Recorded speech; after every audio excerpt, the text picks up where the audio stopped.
So I was watching the X Zone TV channel last night when I was abducted by aliens, and they kept repeating to me over and over again, simultv.com, simultv.com. What's simultv.com? That's what I asked them. They had it written on the side of their UFO. How do you spell that? UFO. No, I mean simultv.com. simultv.com. simultv.com. Right. simultv.com. Interesting that you were abducted by aliens in a simultv.com UFO last night. Oh, yeah? Yeah. Now that you mention it, I remember now last night I was awakened from a deep sleep. My great-grandmother was standing there. She said she'd come from the hereafter to tell me about simultv.com. She even spelled it out for me. simultv.com, sonny boy. simultv.com. simultv.com, sonny boy. Wow. Yeah. Guys, you'll never guess what my psychic guru just told me. simultv.com. Exactly. Are you guys psychic too? Of course. We all know about simultv.com. simultv.com.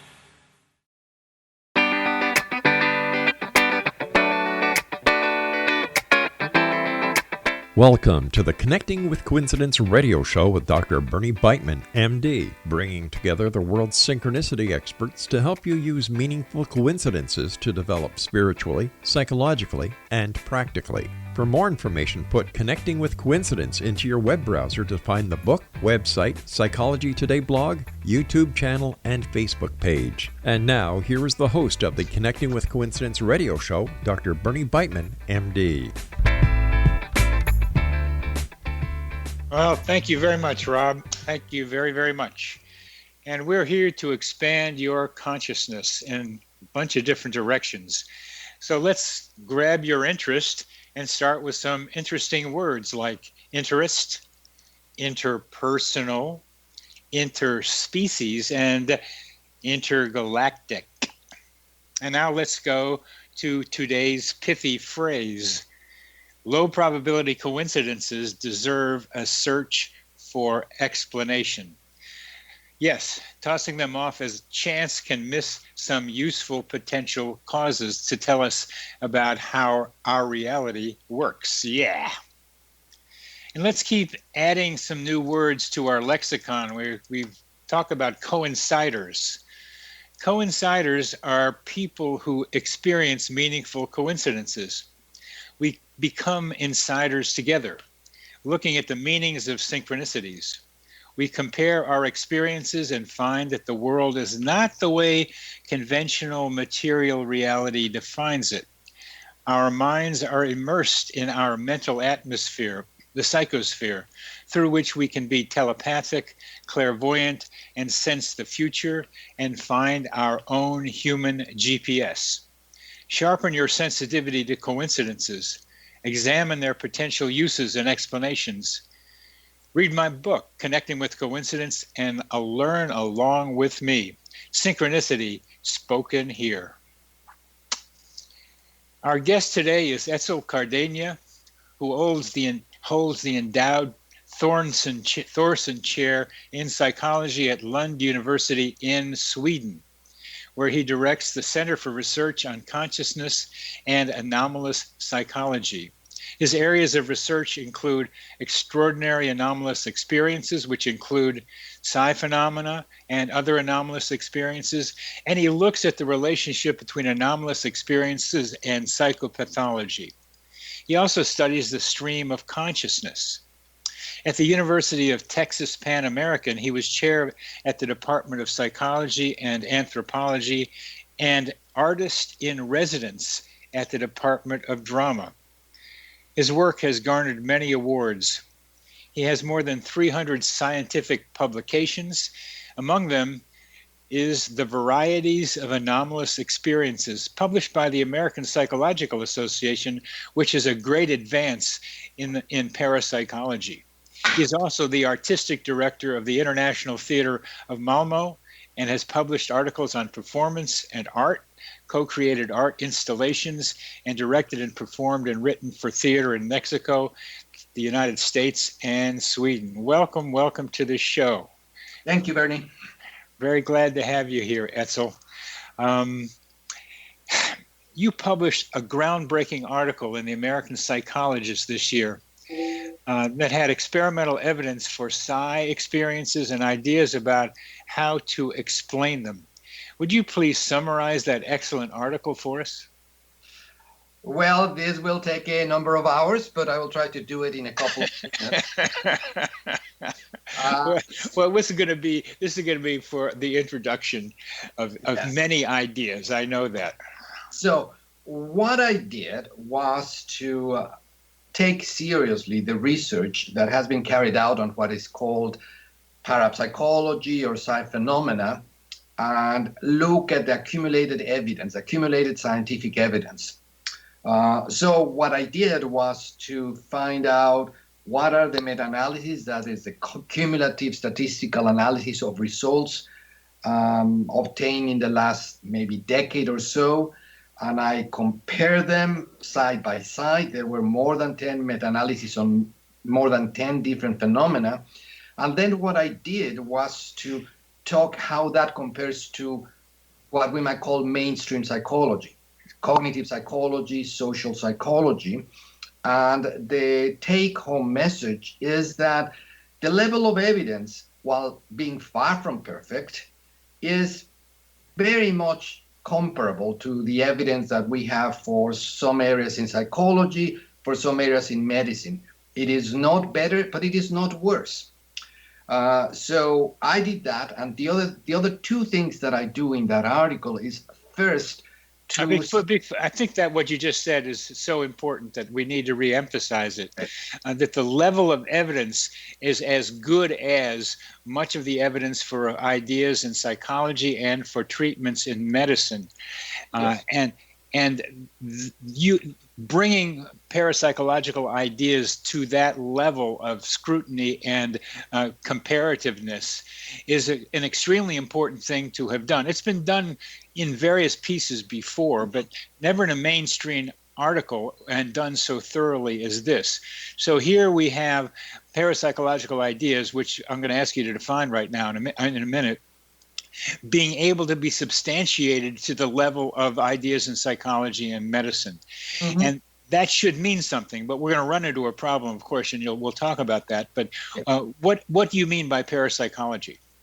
Well, in parapsychology, first, it is the scientific study of certain phenomena. And what I mean by scientific is that those of us who are in this field just use the same scientific method and argumentation and rhetoric as is used in conventional science. Uh-huh.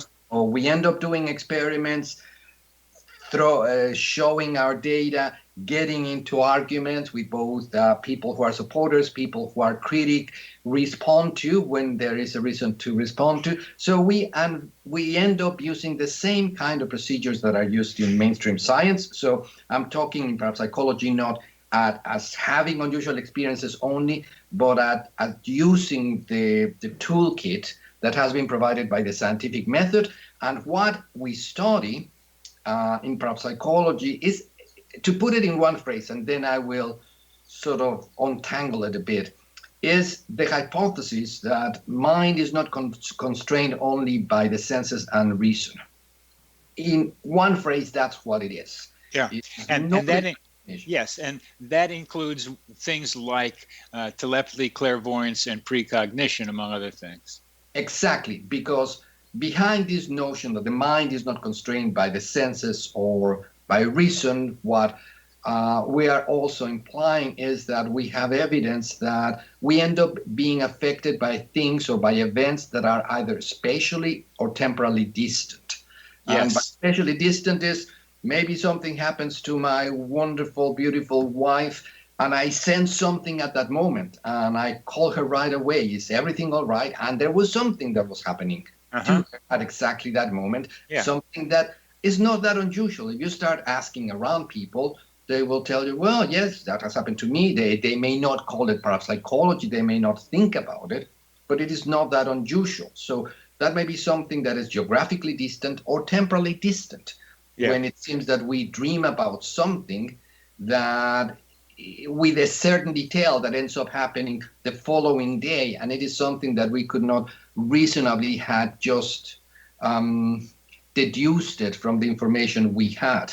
Yes. And some of those things may be trivial. Some of them may be important, but some of them may be trivial, but it may be sort of a quote-unquote chance, or as you might call it a coincidental encounter with a friend you had not seen in a long time. You dreamed about this friend. You hadn't dreamed about him or her as far as you can remember for a long time. And lo and behold, the following day, just by quote unquote coincidence, you end up meeting him or her. So there it would seem that some event that is happening in the future is affecting you.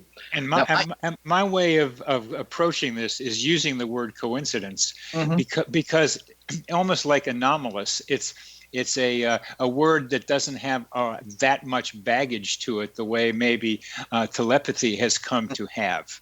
So I am asking people through the use of the word coincidence to examine much of what you were just describing. Yes, and in some way, when you start also looking, the other thing that I did in the article was to take the, if you will, conceptual bull by the horns and deal with the issue that a number of critics, and believe me, there are far fewer critics than people believe. Most scientists don't care one way or the other. Some of them may be curious. No, but we have surveys on this, and the majority of scientists actually would say that this is an area worth pursuing. But the people who are vehemently against it just speak and scream sometimes a lot. So people assume, oh, most scientists think this way, and that's not true. It's just a very vocal minority. Well, thank you. Thank you. That's good to know. Yes. Oh, that is very much the case, and we have substantial evidence. But what I did was to sort of take the notion of the typical criticism that is being done. This is impossible. The phenomena that you're talking about, we should not even consider because they violate the laws of nature. And then I went to review. I'm not a physicist by any stretch of the imagination. I'm just a humble psychologist. But I looked at a number of models and theories that have been propounded during the last number of decades that are consistent, at the very least, with the phenomena that we find in parapsychology. Now, we're coming to the end of this segment, and I want to leave the next segment for us to discuss the theories, because the theories are very, very important. As you're saying, people want to have some way of explaining these strange events, and they often argue, and regular people do too, how do you explain this? They want to know some way to be able to talk about it, and that's what we're going to be able to get to in our next segment. You're listening to Connecting with Coincidence with your host, Dr. Bernie Beitman, MD, on the X-Zone Broadcast Network, and our guest is Etzel Cardeña.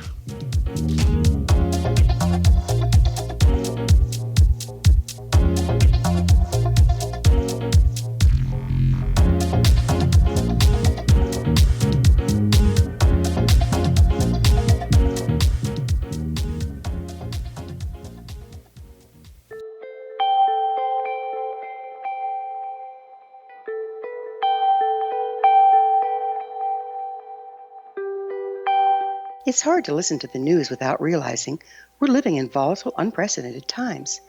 Yet never has there been such an opportunity to transform the human condition. As old structures fail, where can we find the guidance to co-create a better way? Find Your Path Home is an ever-evolving, leading-edge information, education, and healing resource center designed to support and guide you on your path to unity and enlightenment. Based on sound principles employed by shamans worldwide, we provide techniques that can support you through the current transitions, offering online shamanic classes, international long-distance shamanic healing sessions, complimentary Mission Evolution radio episodes and Stairway to Heaven TV vignettes, seminars, retreats, and much more. All of this can be found on findyourpathhome.com.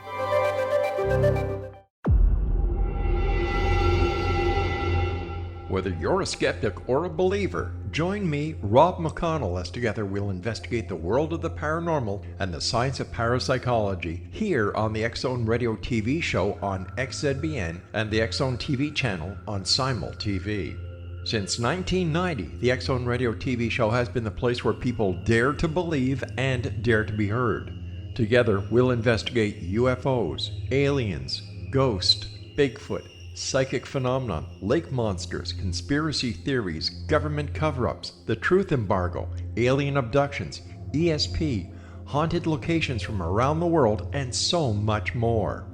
With over 28 years of broadcasting and more than 4,500 individual guests, the X Zone is truly a place where fact is fiction and fiction is reality, as evidenced by the credibility, integrity, and professionalism of the guests that we bring to our international audience.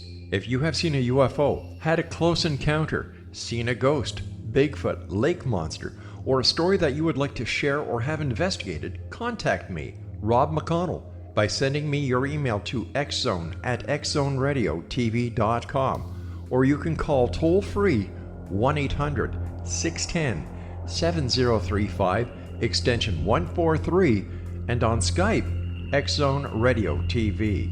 For more information on the X Zone Radio TV show with yours truly, Rob McConnell, visit www.xzoneradiotv.com or www.xzonetvchannel.com or simultv.com and xzbn.net. Until next we meet here in the X Zone from our broadcast center and studios in Hamilton, Ontario, Canada, always remember, X Zone Nation, keep your eyes to the sky and your heart in the light.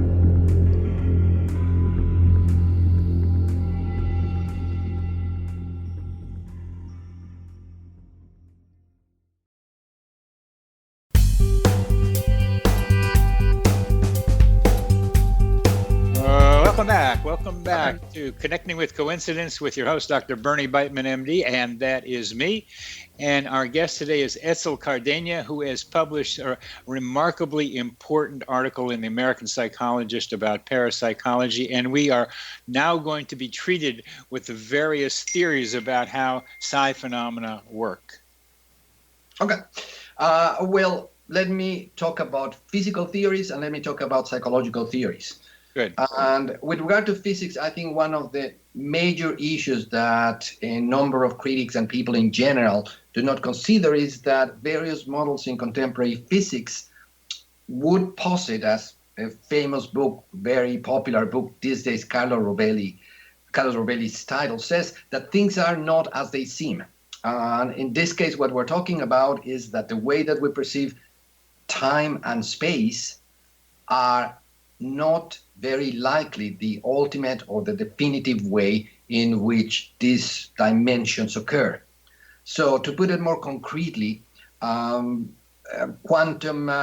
theoretical physicists like eminent people like D'Espagnat have said, well, despite our perception that we are just separate creatures just thrown in the universe with various separate things that may sometimes interact, the reality would seem to be is that we are interconnected, that we are somehow in some way being part of something like a very large field that we may not be able to understand or describe completely, but that we are not isolated beings or isolated objects. So if you take that notion, then the fact that something that is happening somewhere else geographically affecting you should not be that much of a surprise. It may be that somehow in some ways that we do not fully understand, but something occurring in what looks like a different place may be actually affecting you because they are not different places. We are interconnected. So that is with regard to space. With regard to time, also various studies, particularly in quantum mechanics, have ended up throwing the really puzzling idea that things that may happen in the future seem to affect, and I'm not even talking about human beings, but about particles, that some event that is determined in the future affects what happened in the past. So some people, critics says, well, that happens in particles, why it is not relevant to us, but we are made of particles. And in some ways, one should not be thinking that there is like a physics for everything else, and then there is a different physics for human beings or living beings. We are all part of what this is. So even though there is no fully agreement, because the physicists fight as much probably as we psychologists do, and they don't fully agree on everything, all of them, there are various respectable models that in the world we may be interconnected, that time is not the way that we experience it only. I can do space more easily than I can do movement on time. Yes. Is that true of you too? Meaning you can do it. Conceptually, I can Okay. I can feel something from someplace else at the same time. I can see that interconnection by space, but I can't like entangled particles. Yes. But I can't do like change something in the future that changes something in the past very well. I can't. By doing that, I mean conceptualize it in a way that feels okay to me. Well, except, perhaps we do not have the best language to think about it, because even as you speak, you say changing something in the future, changing something in the past. Yeah. Well, what has passed probably cannot be changed, but that does not mean that something happening later on may not affect what is about to happen now. The same way that you may be, for example, persuaded by studies on entangled particles, the same kind of experiments are done in which you end up determining, let's say, the spin of a particle later, but have measured previously the entangled particle. And even though you ended up determining the spin later on, which immediately ends up determining the other entangled particle, what happens is that what you did later affects what you have already found in your scan, what you already had in your measuring equipment.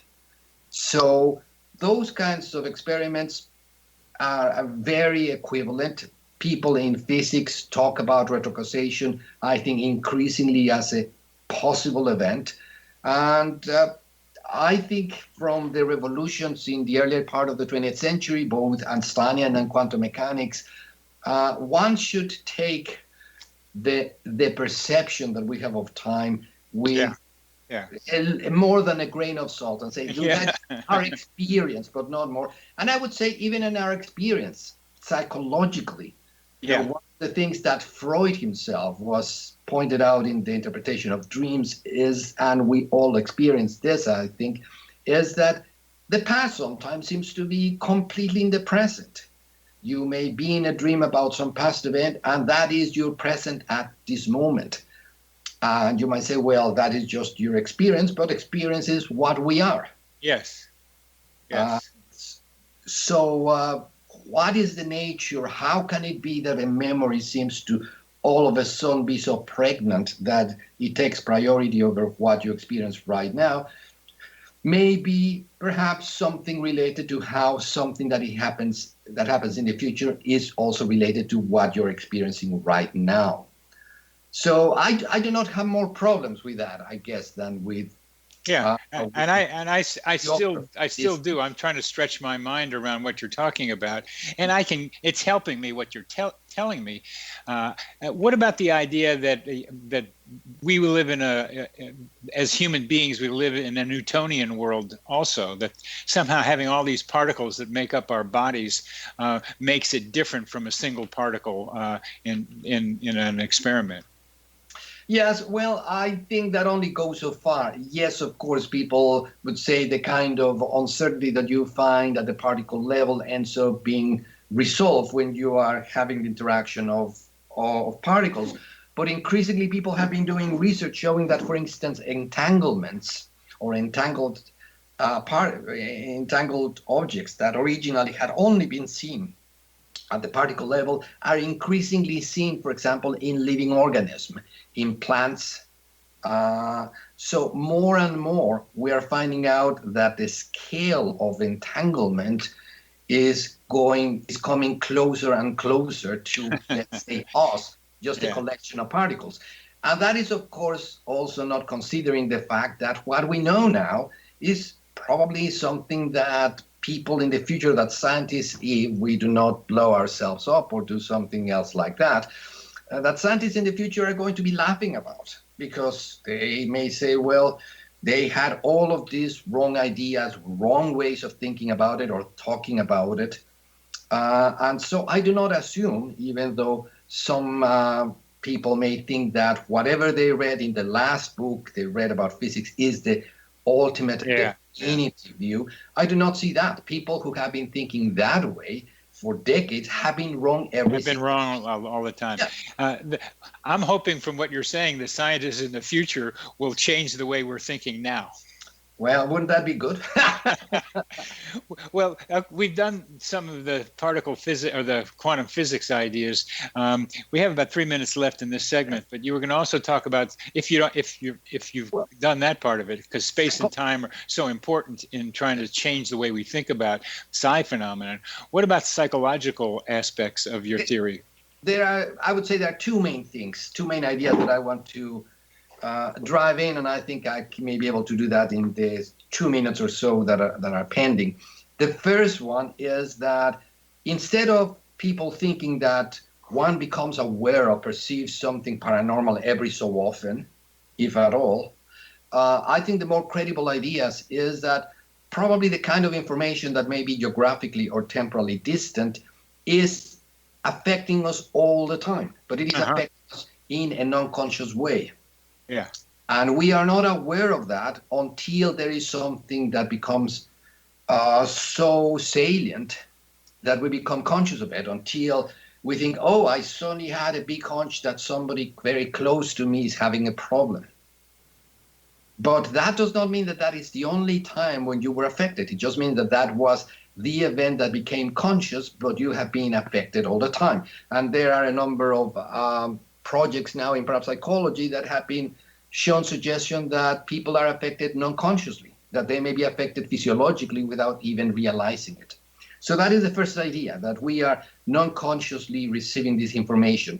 The second one is that what becomes more salient is obviously has to do with emotions, with what drives us as human beings. So when we have done studies, it becomes very clear that it is more likely that a person will show an effect when it has to do something with a strong emotion, maybe a connection with somebody who's near and dear. And maybe when that event is important, when that has to do with an accident or something extraordinary.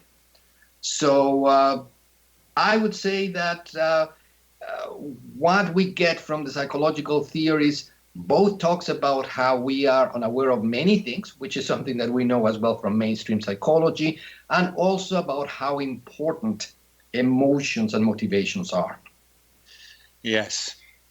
The idea that it's all around us, that psi phenomena all around us, is consistent with our living in this soup of what I call energy and information that we are able to pick up because we're in it. It's kind of like being a fish in a pond.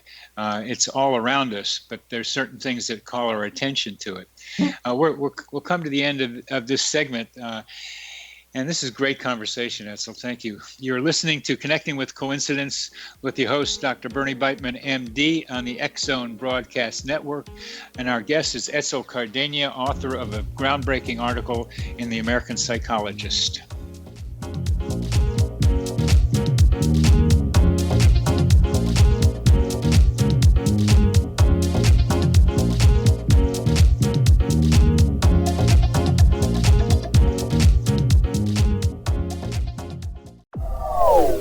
They are here, and they've been here for thousands of years, making their presence known in the shadows. They might be seen by a lonely motorist on a deserted road late at night, or by a frightened and confused husband in the bedroom he is sharing with his wife. But who are they? What do they want? Why are they here? Perhaps most concerning, has the government been aware of their presence all along? The new book by L.A. Marzulli, UFO Disclosure, the 70-year cover-up exposed, delves into the world of UFOs. Can full disclosure be soon? Order now and receive a free hour and 37-minute DVD on the UFO phenomenon. UFOs are real. Get both the book and the DVD, a $40 value, for only $19.99. To order your book and DVD today, go to lamarzulli.net. That's LAMARZULLI.net.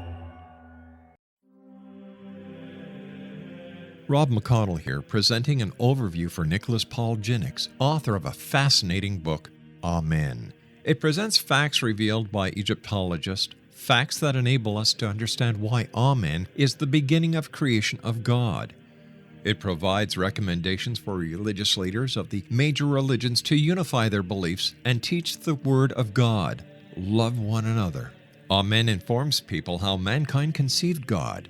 It was the Egyptians that developed the concepts of a soul, a hereafter, and Son of God. And finally, after the worship of many gods, they conceived the belief in one universal God, the maker of all there is.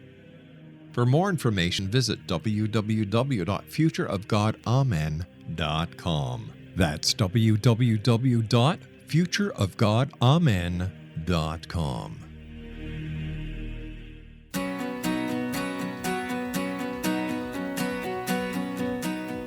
Yeah, but we're back with Etzel Cardeña, talking about psi phenomenon, talking about telepathy, clairvoyance, precognition, talking about the mind immersed in something greater, that we are more connected than we tend to believe, and that psi phenomena are evidence of that or those connections with other people, with our surroundings.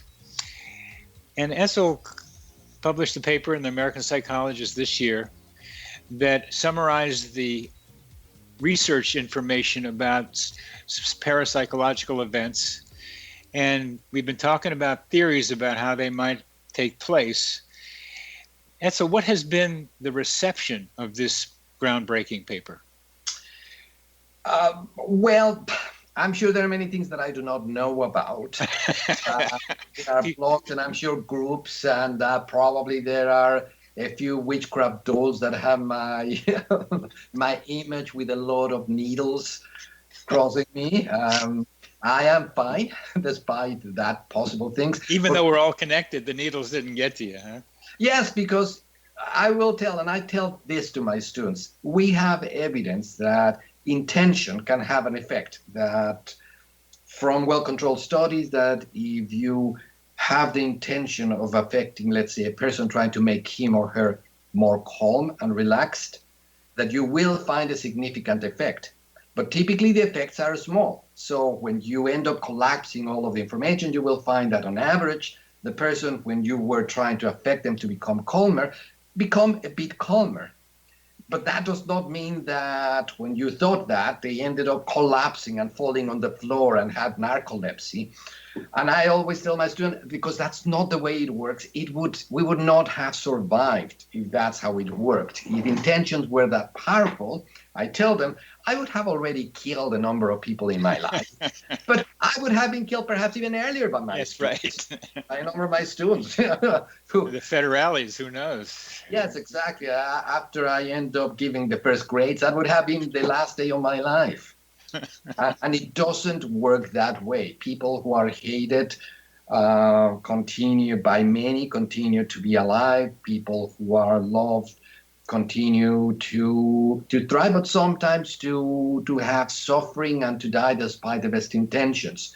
So, and I know probably this is not what you were expecting, but I find really morally reprehensible when people talk about notions that if you only wished something strongly enough, this would come to be. Yeah, that's the idea behind the book, The Secret. Correct. That you can sit there and imagine, and then it comes true, and you got to do something to make it happen. Yes, but what I say to that kind of belief is, go and tell that to the little Yemeni girl who just died out of hunger, plus the many millions of people who have ended up being killed by all kinds of barbarian, sadist assassins from all kinds of stripes. Are you going to tell me that they didn't wish enough not to be killed? Or it's just incoherent. Yes. All of the evidence that we have is that, yes, we can affect, but the effects are small. Can you say where the effects are larger between two people who are emotionally connected with each other? The effects of intention? Absolutely. Yes. But even then, you have limits. You know that. I have had close people and close cats because I have always been taken care of, and I have taken care of cats as well. And sometimes they have, when they were dying, they were suffering. And I can assure you that I intended as strongly as I could that they would not suffer. And I could not do much. Some of them continue to have problems. So there are obvious strong limitations Yes. as to the power of intention. And that is how it has to be. We would not have survived, as I mentioned, if intentions had that kind of ability, we would not have survived. In addition to the notion that, well, let's assume that you want something really strongly. Well, what about the people who want exactly the opposite? Is some kind of cosmic referee, sort of counting how many, how many units of wish the people for are against the people who are against? It just becomes incoherent and, to me, silly and as I tell you, morally reprehensible. What about group intention? Oh, I think there is something to it.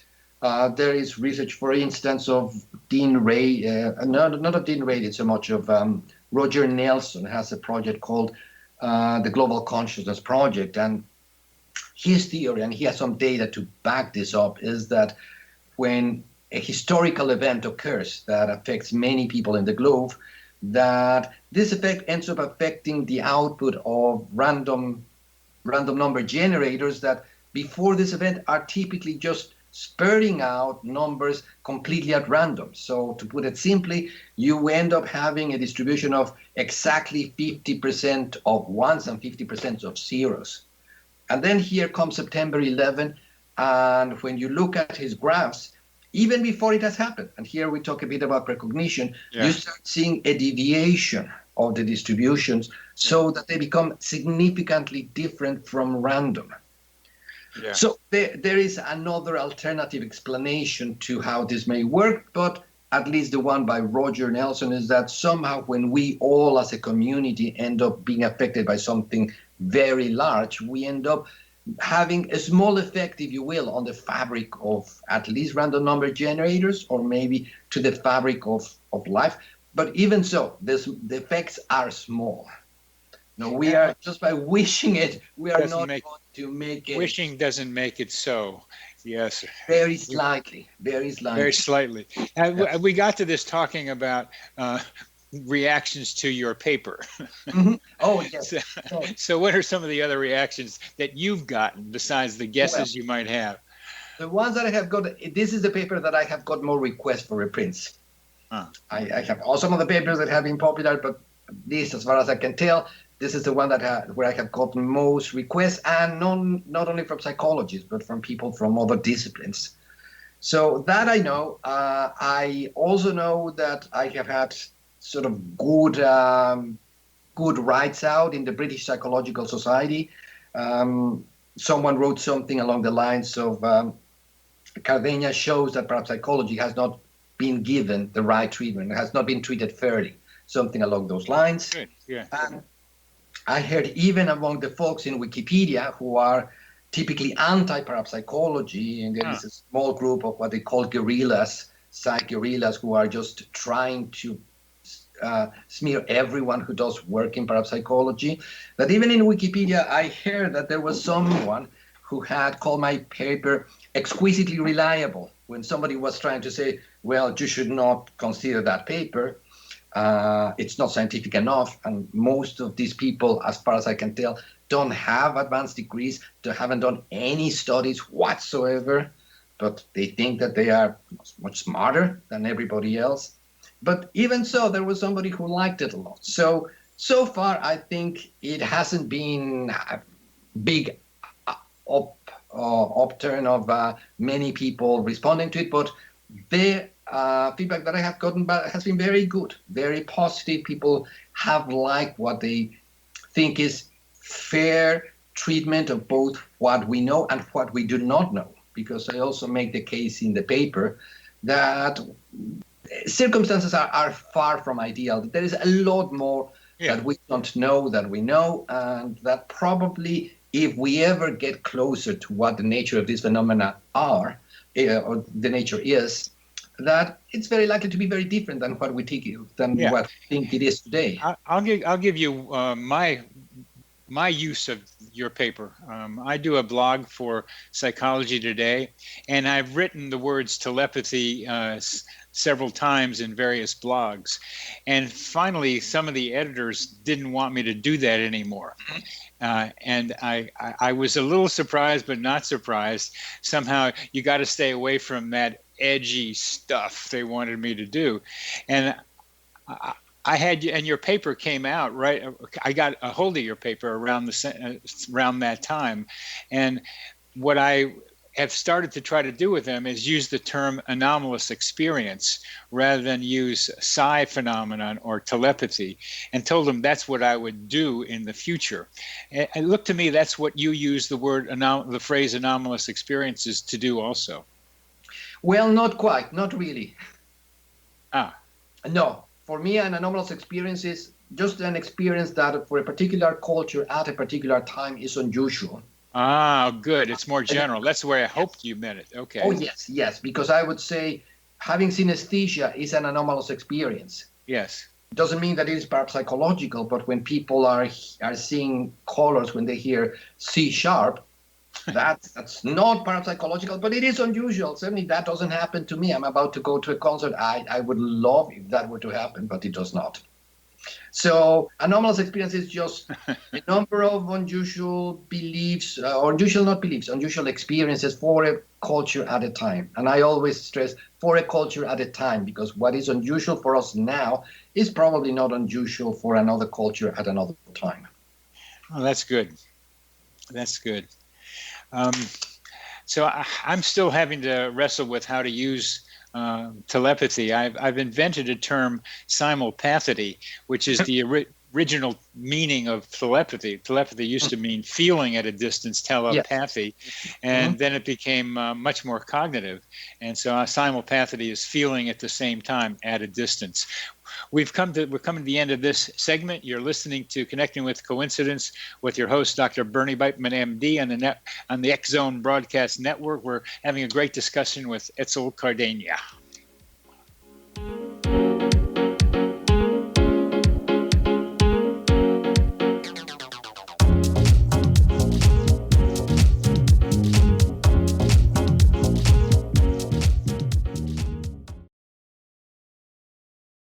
You have heard of the X Zone? Now watch it on Simul TV, plus 500 video games, live TV channels, free video on demand, worldwide, and more. Does this sound like tomorrow's television? Well, it is, but you can have it today, right now. It is Simul TV. Simul TV offers what the others only wish they could provide. 15 exclusive channels like X Zone, sci-fi, and horror. We are worldwide. No other provider offers that. 500 built-in video games. No need to have an extra expensive system. We have them included. Free video on demand. Live streaming events from around the world. Interactive online network, and much more. Tomorrow's TV today. Simul TV. Sound too good to be true? Well, it's not. You can have Simul TV today. Sign up at simultv.com. Do it today.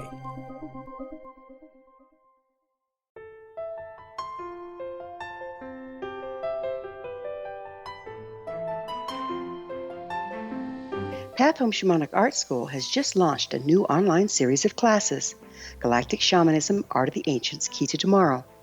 In these classes, composed and taught by Path Home founder and director Gwilda Wiyaka, you'll learn practical shamanic skills to support your daily life, such as how to build a medicine wheel to access the power of the earth, perform a shamanic journey, create sacred space in which to live and work, empower your life with totem animals, elementals, and fairy folk, and learn the art of accurately reading signs and omens. These tried and true skills are the key to living a powerful, productive life. Visit us at findyourpathhome.com to see the ever-growing collection of classes and leading-edge information to support you during these times of uncertainty and transition. All can be found at findyourpathhome.com. They are here, and they've been here for thousands of years, making their presence known in the shadows. They might be seen by a lonely motorist on a deserted road late at night, or by a frightened and confused husband in the bedroom he is sharing with his wife. But who are they? What do they want? Why are they here? Perhaps most concerning, has the government been aware of their presence all along? The new book by Ellie Marzulli, UFO Disclosure, the 70-year cover-up exposed, delves into the world of UFOs. Can full disclosure be soon? Order now and receive a free hour and 37-minute DVD on the UFO phenomenon. UFOs are real. Get both the book and the DVD, a $40 value, for only $19.99. To order your book and DVD today, go to lamarzulli.net. That's LAMARZULLI.net. Welcome back to CC with BB. And I'm Dr. Bernie Beitman, MD, your host. And we're talking to Etzel Cardeña, and we are getting the science of a subset of coincidences that we might call psi phenomena, among other things. A subset of these anomalous experiences in our culture that have to do with suggesting that we're more linked with each other than we know at a distance, and that we get to time. And time maybe is more fluid than Einstein ever thought. Well, other people think. And Etzel, I'm a psychiatrist, so I'm very interested in how you study mental problems as they relate to anomalous experiences.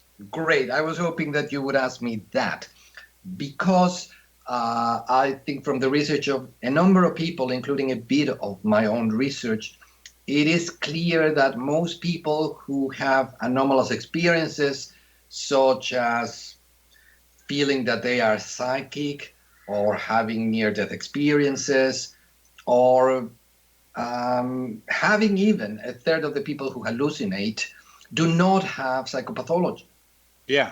And it's people who may see or hear things that other people do not, are not necessarily people who have psychological problems. Yeah. So one of the things that I end up emphasizing is that having an unusual experience by itself is not indicative of anything other than that you had an unusual experience for a particular culture at a particular time. That's it.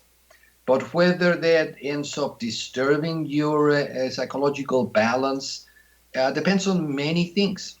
Let's take the example of hallucinations. As a psychiatrist, you know that oftentimes one of the definitions of schizophrenia and the positive symptoms has been that a person is having both delirium or delusions and hallucinations. And that indeed can happen to people who are psychologically disturbed.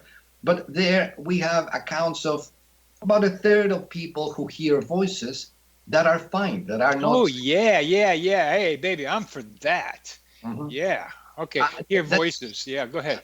Not to mention that we have had some great people in the past that heard voices or saw things that other people did not, and were considered to be paragons of rationality. The example, Winston Churchill, for example. Well, he's not exactly my paragon. Okay. Give us some names. Yes. He was a colonialist. He liked to have empire. He had a marked history. He wasn't just a hero. But Socrates is the one I would talk about. And Socrates, one of the essential pioneers, one of the maybe the first great figure in Western philosophy, heard a voice that he called a daimon, that later on ended up being transformed to demon. But in that case, it did not mean at all anything negative. It just meant something like a spirit. And he wasn't at all the only one who heard it. People in classical Greece wrote about the possibility of having that experience. And it is reported, I think it was by Thucydides, or you can check in one of my papers, but it has been reported that hearing that voice saved his skin one time. That when he was a soldier, which he was when he was younger, he was with other colleagues, and they came to a fork in the road, and the other soldiers wanted to take a path, and then this voice warned him not to go that way. So he does not follow with his comrades. and they all end up getting killed because they end up encountering the enemy, and he ends up being unscathed. It's a lot like the people who don't get on the airplane or take the train. Correct. And of course, there are still a number of people who take it, but to what extent were the people who heard the voices particularly sensitive? To what extent people who ended up dying did not follow an intuition? We really do not know. But certainly we have good anecdotes, and what you said at the beginning, sometimes when you have what is called a striking coincidence, it is not really just easy to think that it was chance event. Right. So if you haven't been hearing voices ever in your life, and you have been traveling many times, and then suddenly, as you are about to go into a plane, you hear a strong voice telling you, do not do it, you will die. And that happens, and the plane ends up crashing and you did not take it. I would say this is not just, I think, a chance coincidence. If you were not hearing voices before, if this was not at all what was happening, you need to explain it. And I would like some skeptic to say, how could this happen with that precision, with that unusual event? And of course, it hasn't happened one time. It has happened thousands, perhaps millions of times in the history of humanity. Yes. People experiencing things that were very precise, very accurate, and that were very far away from their ordinary, typical experiences. Just to pause for a minute, Etzel. Mhm. I really appreciate what you're saying, because you're giving me personally more confidence in my own experiences, because I hear voices too, and I look for them. I look for guidance from them. I'm open to the possibility they can tell me something. And under different conditions, I'm more accessible to those voices than other times. Mm-hmm. Yes, and I think what you do with voices, it is not either, as I think you may read in some books, there is always a wise voice that is trying to contact you. Well, it might be a wise voice. It might be something that is just a misinterpretation of what is going on in your vocal cords. What you need to do is being empirical. Yes. You say, when this happens, did it give me good advice? So if your voices are giving you good advice that ends up being accurate and perhaps giving you information about something you might not have known, by all means heed them. Does that mean that they are going to be right all of the time? No, but who is? But being empirical about the general idea of intuition, because feelings come out too that are kind of urges rather than words, and knowing which urge, which voice, which sound, which sense internally to pay attention to is an empirical study. Absolutely. And one of the paradoxical things is that many of the critics of our studying, doing research on this phenomena, that they say, well, no, they do not believe in this, they are empiricists. They are not. They are just disregarding a lot of events that are happening, not daring to look at them, to propose. If they have a better explanation than we do, by all means, let's hear it. But they do not even get to that point. No, I so much run into, and you have too, about the bottom line basic belief system of the person I am talking with. And it's pretty simple to find that out. I can bounce off some and then hear others. But in the remaining several minutes, let's talk more about psychopathology and help some of our listeners think about how to think themselves about anomalous experiences. Yes, sure. I have a paper with a colleague from Brazil, and what we did was to try to have a sense, partly based on research, partly based on our thinking more about it, of what are some of the conditions that are more likely to predict that a person is having problems. Yeah. And one of them is not having control of whatever the experience is. So if you're hearing voices, but you have to talk to me and you are able to put the voices back and do something that is important professionally for you, I say keep on hearing voices. Mm-hmm. They're not affecting you. On the other hand, if you had a job interview and that was important and the voices started disturbing you, that would be a problem. So not having control of what is occurring. The other one is having sort of frequency. If you have a voice that is talking to you and giving you good advice every so often, that's fine. If you had a permanent voice that was commenting on everything you did, that would probably be difficult to live with. It would Yes. be. It's having your mother, a very intrusive mother, with you all the time. Yes. Yeah, exactly. So frequency has something to do with it. Yes. Good. To what extent that experience is associated with having negative emotions. So if the voice that is talking to you is telling you you are a horrible person, your paper sucks, you wasted everybody's time, that is not going to be likely a positive experience as a voice that suddenly tells you no, that way, or think more about what you're doing, or consider this aspect that you are disregarding. So the content of the voice, to what extent it is bringing about negative emotions or the contrary, or at least neutral, that also makes a big difference. Well, let me in the remaining minute or a half or so, what about delusions? Well, I think the people who work on that, basically, and this is important since you are right now in the US and I was there, have more stated that delusions are on the eye of the beholder, and what we think are pathological delusions are probably more an exaggeration of kind of mechanisms that we all do. We all tend to believe things that other people think are idiotic. You just had, or we had, I'm an American citizen, an election where I don't know how many millions of people thought that the other millions of people are just full idiots, and vice versa. So they may not be psychiatrists who are going to use the language of you have a delusion, but in a sense they are thinking that, at least many of them. Well, when we think of delusion, we tend to think of it as a single one that one person holds rather than a group. It can be a group delusion, but paranoid delusions, and we're coming to the end of this, is kind of the direction I was thinking about, is that sometimes when you're paranoid, you're not paying. If you're not paranoid, you're not paying attention. You do pick up things. But there's some people who do elaborate delusions when gets them in a lot of trouble. But we've come to the end of this. Etzel, it's been a real delight having you on the show and talking with you. It's really been great. So thank you very much for being on the show. Thank you, Bernie. Good luck with your dance and other activities. Thanks. You've been listening and connecting with Coincidence with your host, Dr. Bernie Beitman, MD, on the X Zone Broadcast Network.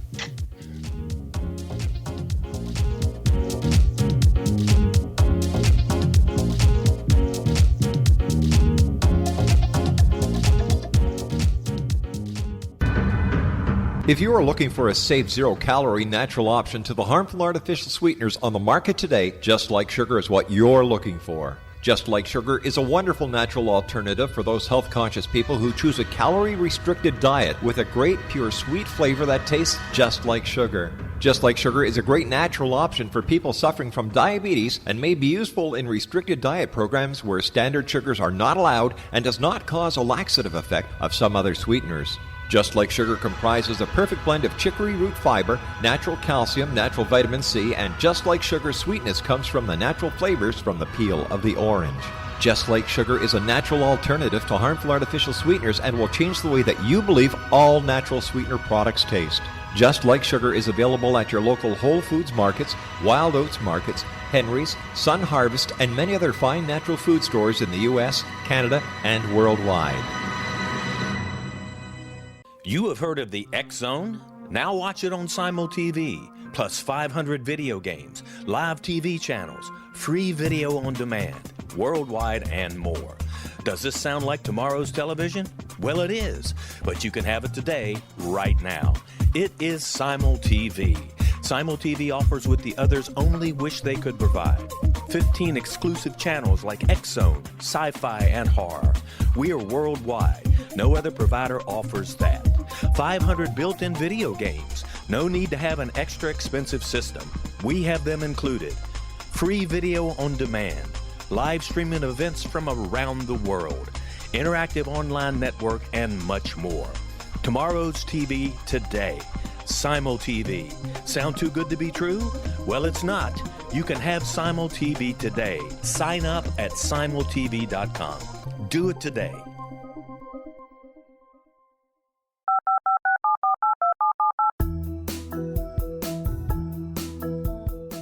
Did you know that when you're on the road with limited data or Wi-Fi, you can still listen to the X-Zone Radio Show with Rob McConnell, The Science of Magic with Gwilda Wiyaka, X-1, Dimension X, Space Patrol, and every minute of the X-Zone broadcast network by calling 213-401-0080, courtesy of Audio Now. No smartphone, app, or internet needed. It saves your data plan and it's free if you have unlimited minutes. Call 213-401-0080 to listen on any phone, anytime, anywhere. Remember 213-401-0080 for the best of the paranormal, parapsychology, and sci-fi radio programming anywhere, 24/7, 365.